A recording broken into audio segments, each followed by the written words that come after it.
Welcome to the Kidd3r podcast. I'm your host, Joanne Schofner. In this episode, I talked to Claire Moffat, founder of online platform Kidd3r, a marketplace which allows you to buy, sell, donate, or swap sports kit and equipment. In this episode, we talk about what led Claire to start Kidd3r and how it has the potential to change the game in enabling children to participate in sports by removing financial barriers associated with kit. We also talk about the commercial and sustainability aspects of Kidd3r and how this platform contributes to social impact, has environmental benefits by diverting products from landfill, but also, importantly, how it makes commercial and financial sense for clubs and sports organisations.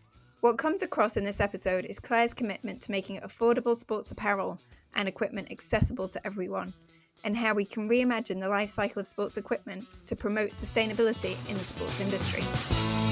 Welcome to the Kidd3r podcast. I am so excited today to have Claire Moffat with me today. I've known Claire for the past couple of years and always been super inspired by the work that she's done. Claire, on that point, I'm going to let you introduce yourself and tell us more about kind of what you do. Yes, sure. Hi, thank you very much for the opportunity. I'm Claire Moffat. I'm the founder of Kidd3r. And Kidd3r is a marketplace designed to specifically address the challenges that pre-loved kit and apparel present.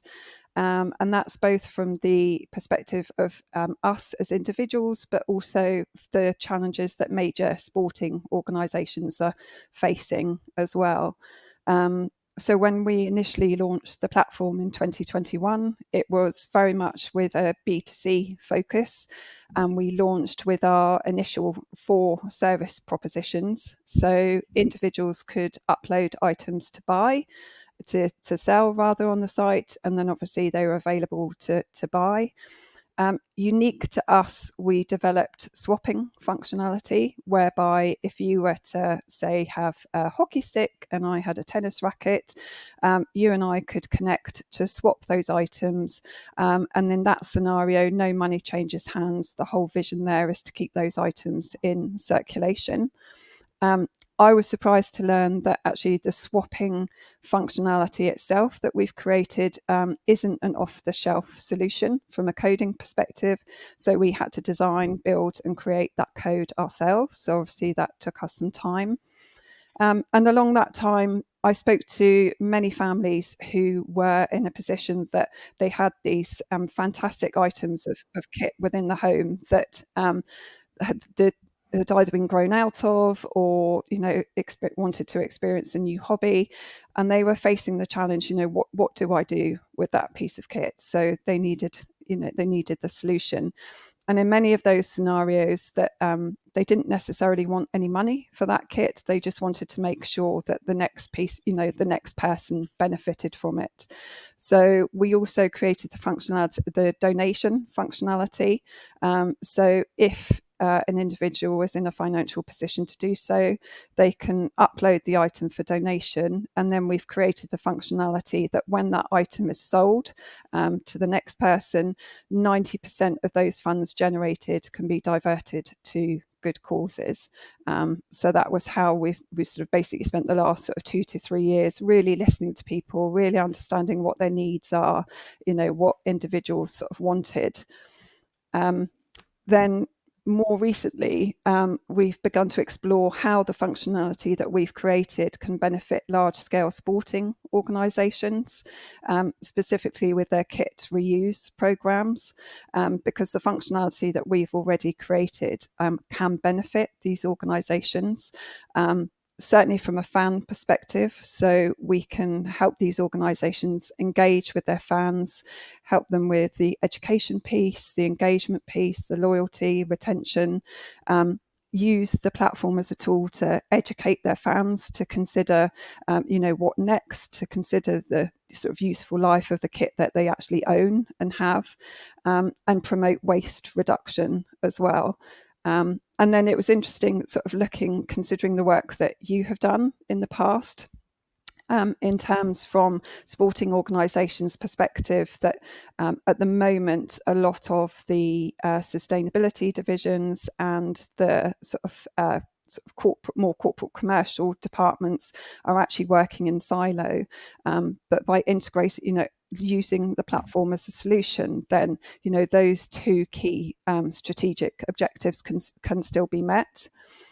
And then just to sort of like illustrate that point, there was a piece of research that I did after the circular economy guidelines came out from UEFA, and I looked at how the platform could support a major club. And just to give you an illustration, so the idea is that they could run a campaign before a major match day. And obviously a lot of these stadiums can, maximum capacity on a major event. You can congregate sort of around 70,000 people, which is a huge amount of people in one space at one time. And the idea is to run a campaign prior to that particular event, marketing campaign to engage the fans to upload an item to the platform. So from a marketing perspective, even if you were to just engage with, say, 3% of those fans, that's over 2,000 individuals uploading an item to the platform. And we're very keen for the platform to be seen as somewhere to go for high quality pre-loved items. So we've set a minimum upload sort of requirement. The item has to be of a value of £10 or more. So for example, if you engaged over 2,000 fans to upload an item of a minimum value of £10, you've created a really great revenue tool. And then, we looked at the season. So, across 90 matches in football, for example, suddenly you've created a revenue generation opportunity that's actually quite significant in number. It actually equates to over £400,000. And over 60, if you engage with those individuals, that's over 66,000 items of kit. And then obviously, there's the social impact side of it as well. So the funds generated from that activity, I believe that they should be redistributed at a local level because they will have most knowledge of the local need. So what we've created is a true circular model, if you like. So the item is retained in circulation. The next individual is able to participate potentially in that sport because they've been able to secure an item at a lower price. But it's also created an opportunity to generate funds for good causes. Now that's just, using that one example of over 2,000 people on a match day, across one season, the figures I've quoted, that's just one club. So just imagine if we could multiply that across, sort of major clubs, you're talking about some staggering numbers. And I know the research that you've done in terms of, just the number of items that are currently in circulation, we are talking truly staggering numbers. So our whole vision is to create the solution of, okay, what next? What do we do with that piece of kit? Because it is an opportunity. It's not, yes, at the moment, it's currently viewed as a problem, but there is a significant opportunity, both from a sustainability perspective, but also from a social impact perspective as well. I mean, I think the key word there is impact. That's what I wrote down and underlined so many times. There's so much in that, Claire, that I want to dig into. But first, I kind of wanted to dig into why you started it. I mean, you're not from a sports background necessarily. Nope. So what is it that kind of gave you this idea and made you take this from kind of something that was in your head to this amazing platform that you built? Yeah, absolutely. I think primarily it stemmed from my experiences as a parent myself. So I've brought up two daughters, and I became acutely aware of just how many items of kit are needed, certainly within the age range of sort of 5 to 16 throughout the school years. I think there's a lot of platforms doing fantastic work with clothing, but there is a whole raft of other items that a child needs throughout their school life. And then obviously that then goes into adulthood as well, when you determine what particular hobby you want to pursue. My first experience was when this really sort of struck me was my daughter was a fan of Irish dancing for a while. And I rocked up at her class one day and her teacher said, "Oh, we want her to compete next week. but there's a particular style of shoe that she needs. And those shoes, and she merrily showed me the link, and those particular shoes were £90, and I just had a link of where to buy them new. And immersed in that world, I saw instances where competition dresses were £300, and these are all children that are growing at a rapid rate of knots. You're probably going to use that item over one or two times. And also from the parental perspective, that's a huge pressure. Already the sort of cost of living is, all of our household budgets are being squeezed. So when you're faced with a child who desperately wants something, it's okay, where do I go? So I sort of drove home that day thinking, oh, that's okay. I can just source a pair of dance shoes online. Actually, ironically, children love to dance in shoes that are worn anyway, because it's a more comfortable experience. And I was just really surprised of the limited number of options were out there. Obviously, you've got, your sort of standard eBay, FaceBay, that kind of thing. But I was a time poor, busy working parent. I didn't have time to sort of wait around to see if my bid was successful, for example. And the whole experience, that certainly from a UX perspective, as a customer journey, felt really soulless. And it just felt like a sort of profit-driven machine. And I definitely felt that there was opportunities to do it better. So in that time, I just created a sort of system within the dance club that if there was a competition coming up, then parents could literally on those times it was just a paper-based model. They could say what they had and what they needed. And then we created this system that, everybody was sharing what they had. The parents were happy because they were saving money. The kids were happy because they were, able to participate. The teacher was delighted because obviously she was able to, that from a confidence perspective, the children were in kit that they needed. So that was where the idea of Kidd3r was born, really, in terms of there is an opportunity here, and we should be and could be sharing our resources in a better way. But what we need is a simple online solution whereby if you face a situation as a parent and it's 9 o'clock at night and you need to source, something for your child, there's somewhere for you to go. So that was the thinking and where the idea was sparked from. And I think you're spot on. It has to be simple and it's got to be convenient. I think with anything to do with behavioural change, which essentially this is, Mm-hmm. It's kind of going to be easier than buying new. And, I think it's a really good point that, there are platforms out there already, but they're not tailored to this. Do you know what I mean? Like sometimes I've been on eBay and it's such a vast, almost like machine. Yes. You can get lost in it and then you're waiting for your bid and how long is it going to take to ship and all this type of stuff. Yeah. And, when I go on that platform, I can really see that this has been developed by somebody who has been through this experience, because the functionality is great, but it's also got that integrity of how does this work for a parent in real life? And I think that is quite unique to this platform. Mm-hmm. I kind of wanted to now kind of have a bit of an idea of how that journey has gone from how did you scale it from something that was kind of quite small within a dance club to what it's become now? Yeah, absolutely. Well, I was quite lucky because I've actually been immersed in the world of digital marketing for the last sort of 15 plus years. So I've spent my professional life surrounded by developers, designers, copywriters, etc. So I knew it was possible from a functionality perspective. I was quite surprised in terms of the level of complexity it took to create these systems. But the whole point was to, as you say, to create a simple system that individuals can use. But it's certainly been a journey, certainly in terms of evolving that functionality one piece at a time.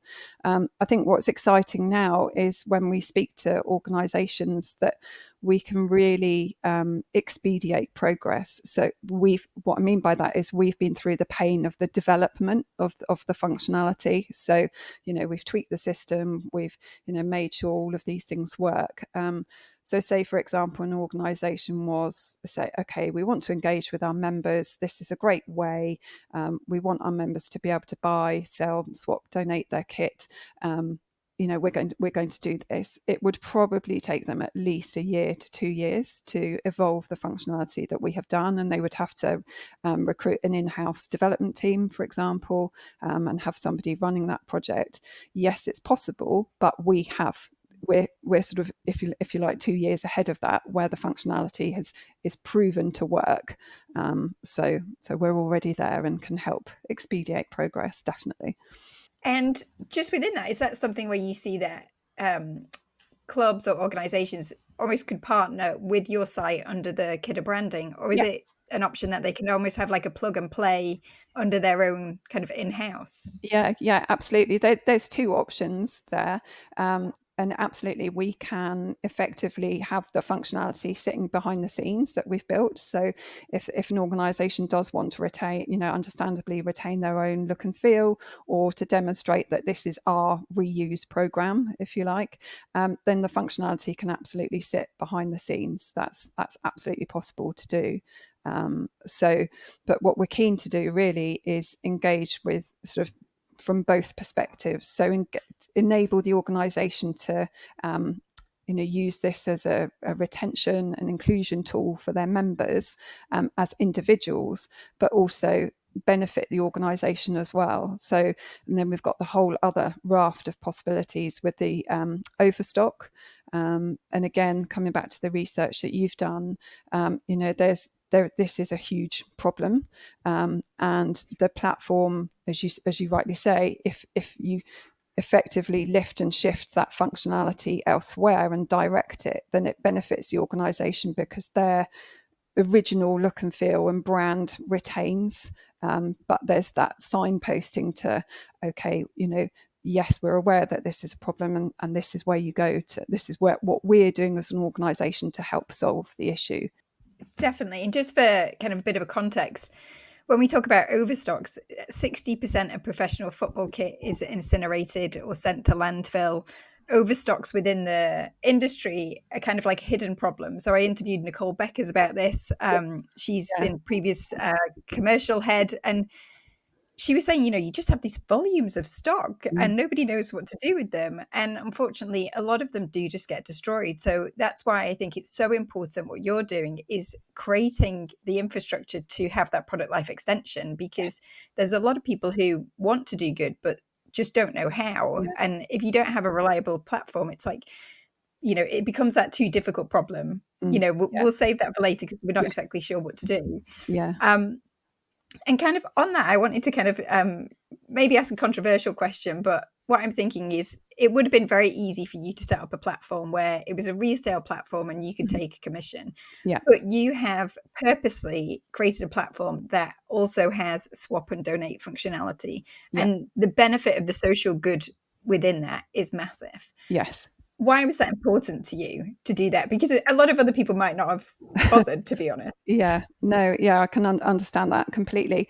And I think that, again, stems back from sort of, past experiences. After the birth of my second daughter, I worked for a children's charity for 2 years.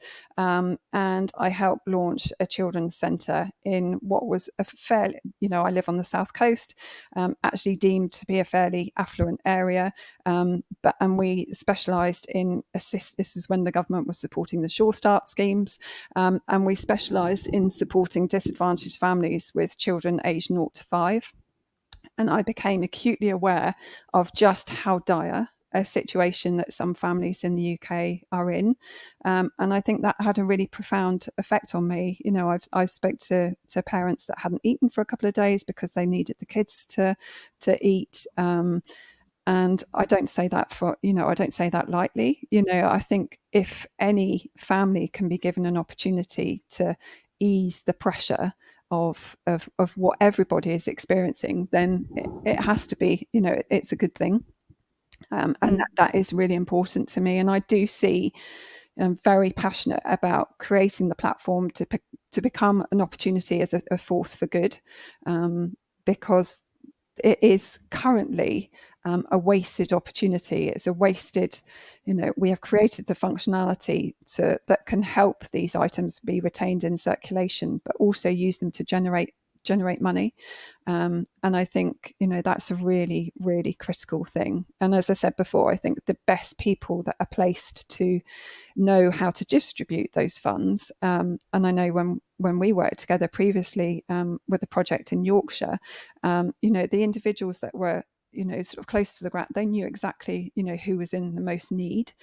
So to be able to have a platform that generates funds, but then those funds are placed locally at a local level, that's a really exciting prospect, I think.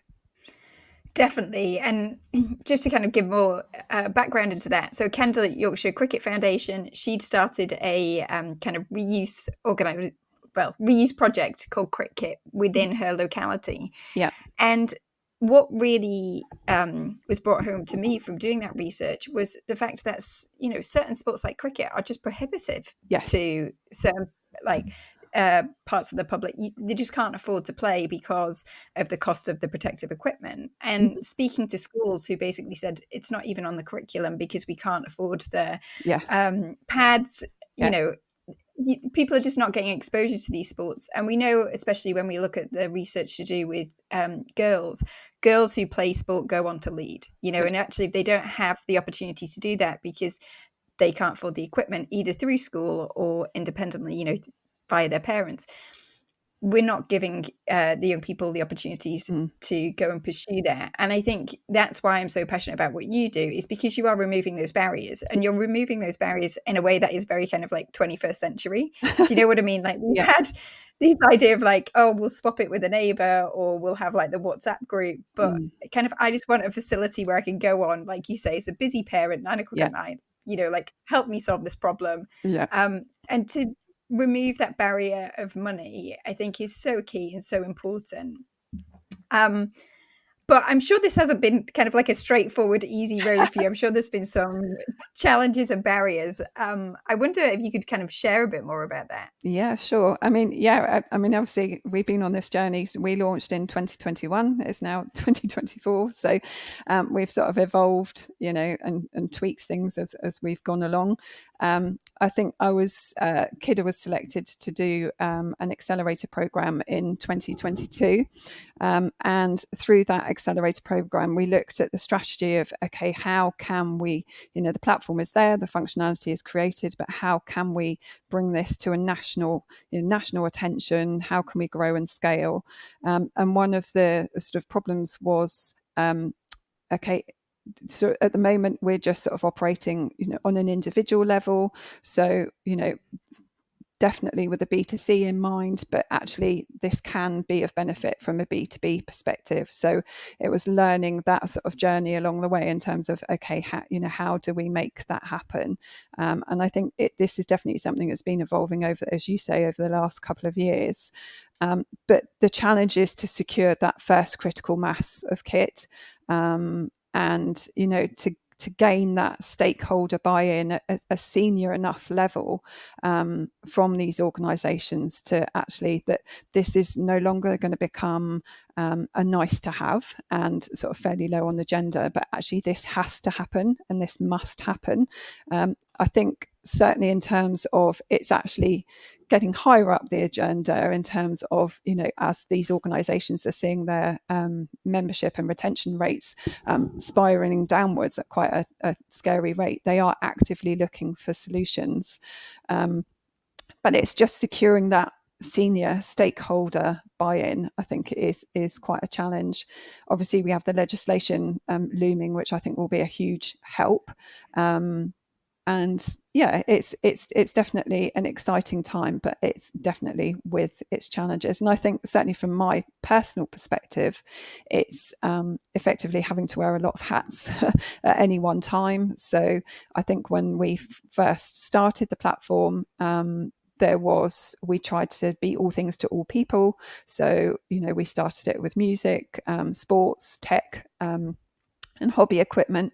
And actually, in hindsight, I really want to focus in on one particular area of those, which is the sporting equipment.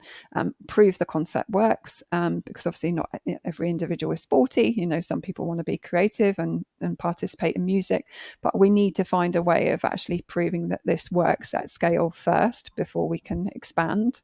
So I think perhaps that was one of the challenges that we faced, was and something that I've definitely learned is trying not to be all things to all people, and really focusing, in on one particular area of focus, I think has really, really helped.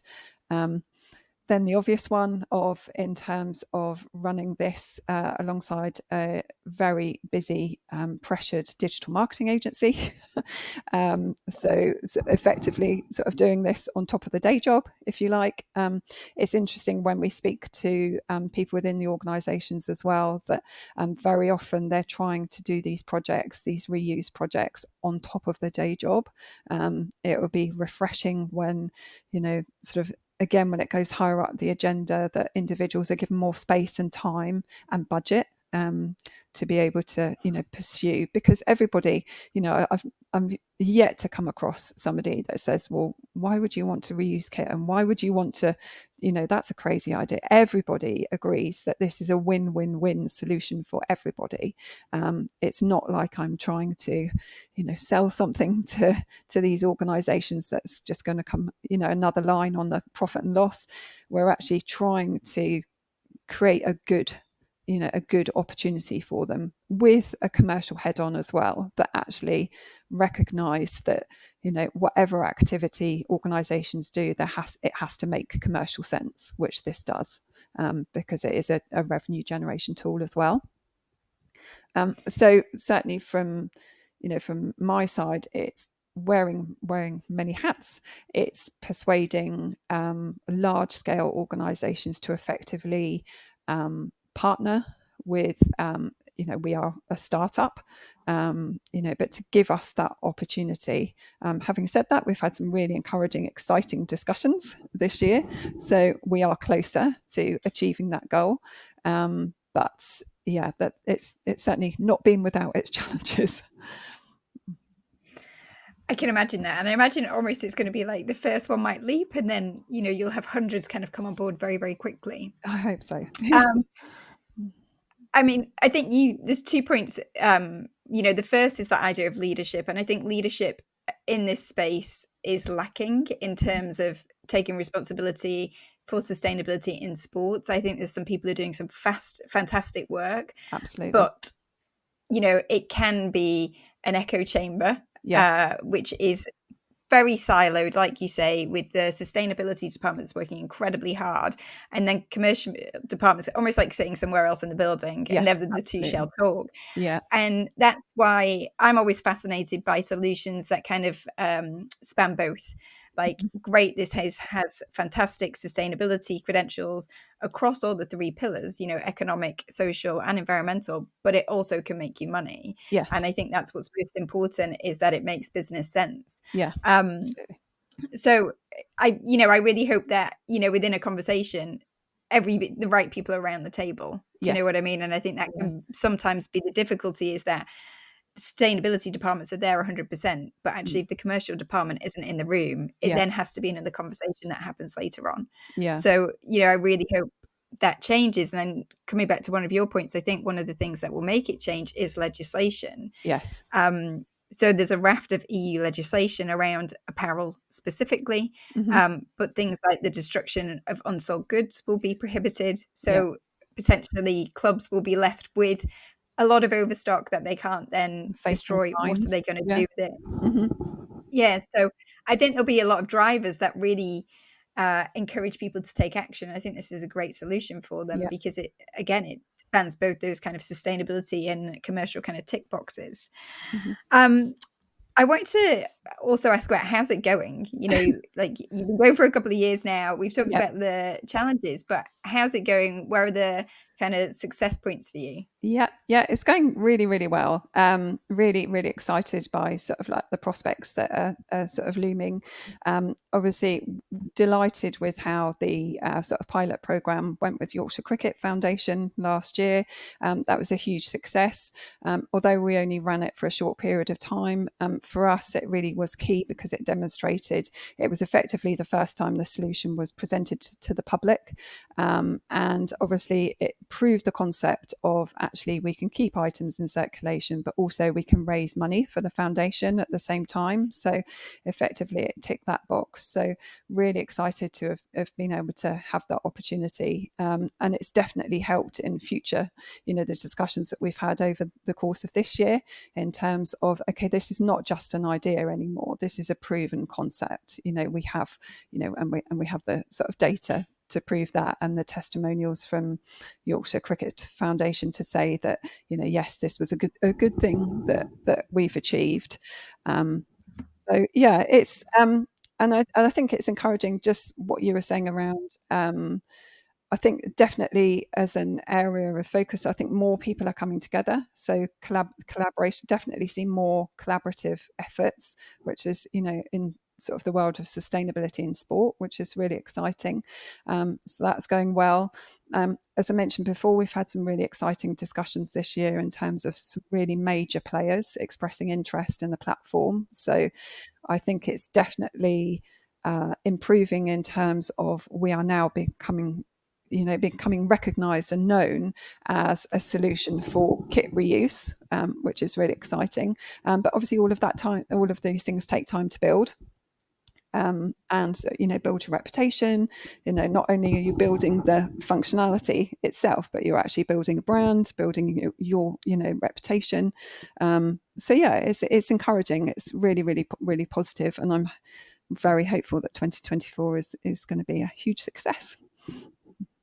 Definitely. And I just wanted to kind of dig into that Yorkshire Cricket Foundation kind of case study a bit more, because, and correct me if I'm wrong here at any point, Claire, but as I understood it, they set up a kind of reuse scheme within the locality. And this was very much of a idea that you drop your old pads at a cricket club and somebody else can pick those up for free. Yeah. So it was kind of very localized, quite organic, in some ways quite low tech. Yeah. But what they found is, they did have really good links with the community, and they understood which parts of the community needed which kit. But afterwards, they did have leftover kit. And it's like, I think a lot of sports organizations might do something similar. They might have a physical swap day, but then a lot of them are like, but we've got kit left over. Like, what do we do with it? Because it's just going to be sat there in our clubhouse. And so what they did is come to you and say, well, the kit that's left over, we'll put on the site. Yes. And then they had donations from like professional cricket players, and those were put on the site at a higher price. So there was quite a few different ways in which they used you. One was to kind of offer this kit out effectively nationally so that other people could have the benefit. And then the other one was to have a professional cricket player who donated his kit and almost be able to charge more for that, because it was almost like a fan piece. Is that right? Yeah, absolutely. Yeah, that's exactly what happened. And I think that's when, again, it becomes really exciting that, this is a really a great opportunity to engage players in the process. So in that example, we ran a competition to, win a pair of cricket pads that are both donated by a major player. So, and that was to encourage individuals to upload items to the platform. So it can definitely be, a way to engage, teams, players, and to engage the fans as well. So there's many opportunities there, but that's absolutely how we achieve success, was generating interest. I think, you've touched upon the issues of sort of having the physical items in one place doesn't necessarily work. I think what's really exciting is examining ways on, just going back to the overstock issue, how potentially we can integrate the system into excess inventory, for example. So automatically an organisation can say, okay, we've got this level of excess inventory that actually was previously destroyed. We can divert that to the platform and actually use it as a force for good. But also commercially, they're still retaining an element of, there is a sales value, right? It's a lower sales value, but there's still some sales value there. But we can really use that as an opportunity to engage with our fans, engage with our local communities. And again, I keep coming back to the term, use it as use kit for good. It's a tool that should not be underestimated and certainly shouldn't be destroyed. Definitely. And, I think through my research, there are reuse organisations out there Mhm. for sports such as cricket, but I was surprised at the amount of product that was going overseas. Yes. And there was two reasons that not that I found, but I became aware of. One was that there was not a perceived need in the UK for this, which Yeah. was really interesting because I'm from the north and I was down south at this point, and I was like, "There's definitely a need, like where I live," But there was a view that actually people in the UK wouldn't wear worn kit. Mhm. Actually, it's much better if we send it to other parts of the world. Their need is greater than ours. Yeah. And that really interested me, especially with the Yorkshire example, because Kendall really knew where the areas of need were and Exactly. she knew the people to talk to. Yes. And I was like, why are we sending things like halfway across the globe when we know there is a need, but are we almost too blinded to see that? So that was one part, that there were certain perspectives that the need is greater elsewhere. And actually we were avoiding this problem that was almost in our back garden, that Yeah. there's areas of poverty in the UK Mhm. that we are not serving. There is opportunity here to really do a lot of good. And the other thing was contractual, that a lot of people were saying, well, it's got to go overseas because we can't reuse it in the UK or we can't resell it in the UK. Yeah. But nobody ever really kind of gave me a lot of evidence behind that. Some people just said, oh, well, we don't think we'll be able to resell it. But, I always kind of said, well, what's in the contract? Does anybody Yeah. know this? Yeah. So I wondered whether there was any, whether you'd experienced anything around A, contracts, or B, this idea that there's not the need here. I think absolutely. And I think sort of this again comes back to the shifts in the changes in attitudes. So just, from a societal expectation, certainly from a new generation expectation, I think things, I hold on to the hope that things are changing and expectations are increasing. There will be an increasing expectation for these organisations to do the right thing. And nobody can say that sending kit that potentially could be redistributed at a local level to benefit people in need is a good thing. That makes no sense to anybody. And actually, because of the volumes that your research has demonstrated, this is not to be underestimated. The volumes that we are talking about, I don't think there is necessarily the public awareness in terms of the scale of the problem. And I think if you stopped, people in the street and said, actually, this is happening, what would you prefer? Would you prefer that this is shipped halfway across the world, or would you prefer that it is uploaded to a platform where it could be used, to create social impact for your local community? Pretty sure I know what the answer would be. So, I believe there is a very genuine need. And I think, as I alluded to before, I've personally experienced the need. I've talked in London about what we're trying to do, and I always think back to an example of where a chap came up to me in the audience afterwards and said, and this was an affluent gentleman in London, and he said, he had tears in his eyes and said, I was that child. I had to play, rugby in my school shoes, and actually, these experiences early in life when you are effectively excluded because you can't afford what is deemed, everyone else has, can actually have a really lasting damaging impact. And that's what I'm really passionate about, that no one should be excluded because they can't afford the kit that they need. That's especially when there's such an excess volume of all of this kit, not only existing in households up and down the UK, but also within major organisations as well. There's the level of waste is extraordinary currently, and there is, we are one of the solutions that can help solve the problem. And I think this is why it's so important, because I don't want to sound trite, but it does change lives. Like, Absolutely. I've heard a number of stories similar to that where people have just said, it's basically you're giving somebody an opportunity Yes. because you're Yeah. giving them the physical means to be able to participate. And I don't think that can ever be underestimated. I think sometimes it's very hard to quantify it, Yeah. but actually when you speak to people, you realize that it really can change lives. And Yeah. that's so Mm. important and empowering for people. Yeah, absolutely. Um, I mean, all of the, nobody does all of the physical and mental health benefits, whether you're a child or whether you're an adult, everybody should be able to enjoy equality of access to pursue, whatever sport they need, they want to take part in. It shouldn't be that actually, affordability is the barrier to their entry to sport, because, they might be the major person within that particular sporting discipline, who knows. So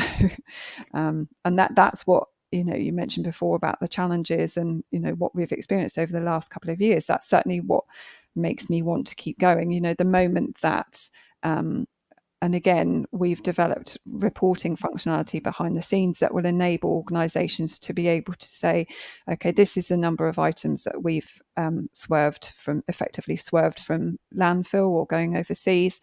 This is the number of families that we've helped through doing that process, and this is the amount of money that we've raised for good causes. So that was another key area of functionality that we've evolved and developed, and that's really important, I think, to be able to demonstrate the impact that these organisations are having, and I think that's when that will be my champagne moment of, okay, it's now a success because we've created, designed, built the platform, we've created those partnerships, but when you start, it's only when you start to see that impact data come through when it will start to be, okay, now it's a proven model, it's working, it's out there, and it's successful.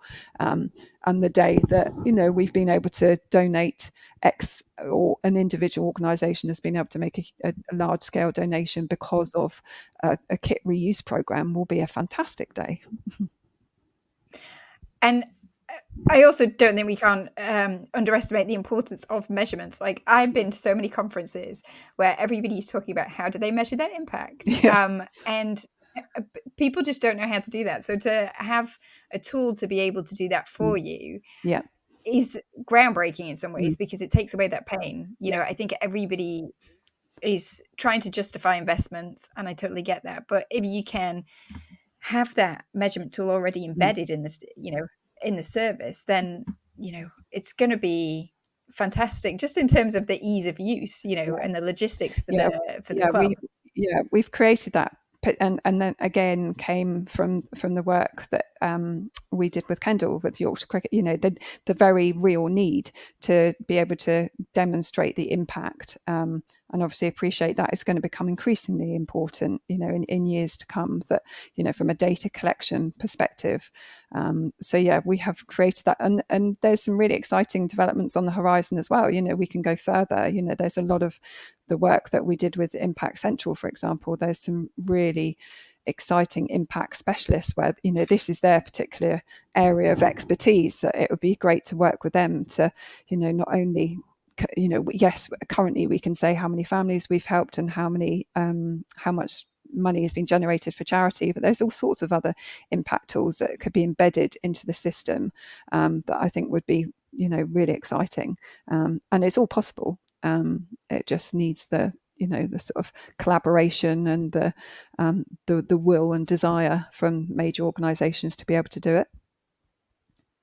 Definitely. And what are your ambitions for the future? I think I have set myself some quite lofty goals. I think certainly I would like to see certainly by the end of this year, we have secured a long-term partnership with an organisation that has enough kudos and scale to be able to demonstrate that we can have that critical mass of kit on the platform. So to be able to demonstrate that we've achieved that critical mass on the platform, and then also we're looking at securing investment, so that will enable me to grow the team to be able to once those partnerships are onboarded, to be able to really look after them, engage them, and then look for the next one. We're kind of coming to the end now. I mean, I could talk to you all day about this because I do think it's, having kind of seen it from afar for so many years, I can see how much it's grown, and I think it's just so timely now. So we're recording this kind of in the middle of the Olympics, Yes. and I'm kind of sat there on the couch watching these amazing Olympians, thinking, oh, I'd love to try that, or we'll get the kids into this. Yeah. And actually, then it becomes a very real issue of actually, can I take the kids fencing? Can we, participate in these sports? And one of the things that I think is also key is normalizing that idea of reuse as a parent. Yeah. And making secondhand first, and almost like taking the kids into charity shops so they understand the concept of circular economy and reuse. So that becomes normalized. I think that's on us as parents to decide where we spend our money, to decide to use platforms like this versus just going on, say, Amazon or Sports Direct or something. So I would also say that certainly from my experience, from personal experience of raising two girls, that actually it is becoming more normalized, and it is the popularity of platforms like Vinted and all of these other platforms, and it is very normal for the kids to swap items now. Quite often I'll go upstairs and go, "Oh, this isn't yours," to my daughter, and she said, "Oh, we just swapped it." So they alluded before about this sort of attitude shift that is definitely happening, and really exciting, because as when I was a teenager, it was almost like, oh, your mum's taking you to a charity shop, that mentality. But actually, I have kids that they go up to Camden, for example, and look around the sort of vintage shops because it's cool. And isn't that brilliant, that shift in attitude, that actually reuse is cool now? And just those examples of, they don't, certainly from my experience and what I've witnessed with having a house full of teenagers, they don't necessarily have that expectation that the item has to be new, and actually the new isn't as cool as it used to be. What is cool, and the example of the dance shoes again is classic. You don't want to dance in a pair of stiff shoes. You want to dance in a worn in, loved pair of shoes, because it's a far more comfortable experience. So they certainly have the mindset of, okay, well, that's cool, or I'll either borrow it, or I'll swap it, or I'll get a second. There's definitely that layer of almost what was snobbery before is disappearing, which I love to see. I think it's a really good thing. But I agree with you. Obviously, we do have roles as as parents to be able to do you need that new? But also, I think what's exciting is to be able to always challenge the kids around, okay, you finished with that tennis racket, for example. Let's think about the next child that can benefit from that tennis racket. And that's some really good messaging piece for the child of, okay, you don't throw something away, and actually you think about the next, who can benefit from this. And I think I agree with you, as an education piece, as a parent, to be able to say, no, we're not going to just send that to the dump, or we're going to upload it, and we're actually going to enjoy the process of seeing the next person enjoy it. And then you go into the whole other realm of really exciting sort of product digital passports of why can't we have little sort of messaging in terms of, okay, I had this tennis racket for 2 years, I secured this tournament, so when it goes to the next person, wouldn't that be an exciting area of research in terms of product development to make products have a story? I love that, and I love the legacy of that product. Yes. And I feel like my kids are becoming quite savvy. They're like, I finished with this now, Mum, can I sell it? Yeah. I'm like, yeah, absolutely. Okay. All right, we're there. Yeah, isn't that great? Isn't that brilliant though? I love it. It's just like, having those conversations of, yes, okay, and they, obviously the kids have got a bit of pocket money to spend on the next thing, but actually that item is retained in circulation, and that's the key. But yeah, and then obviously, as a family, if you're in a financial position to do so, to be able to pass it to the next person, and not have those, if you're in a lucky enough position not to have a desperate need for those funds back, to know that not only is that item gone to the next person, but it's also gone towards a good cause at a local level, I think again is a really important message for the next generation. Yeah, I mean, you're preaching to the converted here, Claire, but I also I do want to stress that that's what I think is special about this particular platform. Thank is you.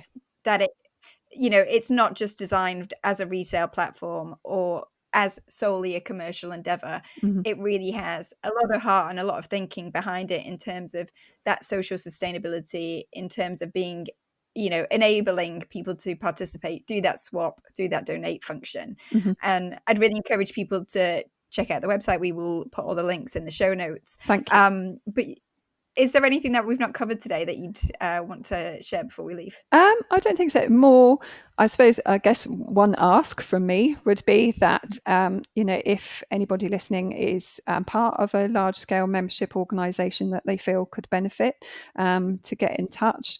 As an individual, have a look around your own home. You might have that tennis racket, you might have that hockey stick, you might have, any item of sporting equipment that is currently just gathering dust. Take those few moments, upload it to the platform, and we can really start to do some, get that critical mass moving, which would be really exciting. And if there's any introductions to sort of any major players that individuals or any contacts with sort of major athletes that could support us, there's lots of ways in which people can help us. So always open to chatting to whoever feels that they would like to support. That would be great. Definitely get in touch with Claire. We'll put your contact details on there as well. And I would say, of all the time that I've known you, you have always been open to kind of feedback and Absolutely. thinking about different ways you can collaborate. And I think of all of the learnings I've had around sustainability, it is that idea of collaboration. Yes. We need to work together, and this is a fabulous solution that has so many applications from so many different people, from individuals to governing bodies to clubs, and I think it's about having those first conversations about how could it work for you. So definitely get in touch with Claire. And Claire, it just kind of leaves me to say thank you so much. It's always such a joy chatting to you. And you. Thank you for having me.